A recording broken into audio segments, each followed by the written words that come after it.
बिस्मिल्लाहिर्रहमानिर्रहीम। अगला सवाल। मौलाना साहब अस्सलामु अलैकुम, मैं झारखंड से हूँ। मेरा सवाल ये है कि ऑनलाइन कोई भी किसी तरह का पेमेंट करने पर, जैसे रिचार्ज, इलेक्ट्रिक बिल वगैरह में कैशबैक मिलता है, क्या ये दुरुस्त है? दूसरा मेरा सवाल है, गवर्नमेंट की तरफ से स्कॉलरशिप का रकम लेना कैसा है? बराए मेहरबानी जवाब दें। भाई, आपके लिए दोनों चीज़ें भी हलाल है, जायज़ है। जो कैशबैक मिलता है उसको भी हमारे मुफ्तियान उलमा ने, क्योंकि उलमाए साउथ अफ्रीका का मसला मैंने इस मसले में पढ़ा हूँ, उन्होंने इसको जायज़ करार दिया है। ऐसे ही दारुल इफ्ता दारुल उलूम देवबंद ने भी इसके जायज़ होने का फ़तवा दिया है। तो ये आपके लिए हलाल है जो कैशबैक मिलता है। और स्कॉलरशिप जो है उसका तो हलाल हराम का मसला ही नहीं है, वो तो आपका हक़ है।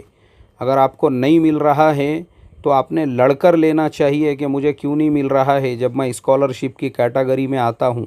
आप इस मुल्क के बाशिंदे हैं तो हर हालत के अंदर आपने स्कॉलरशिप लेना चाहिए।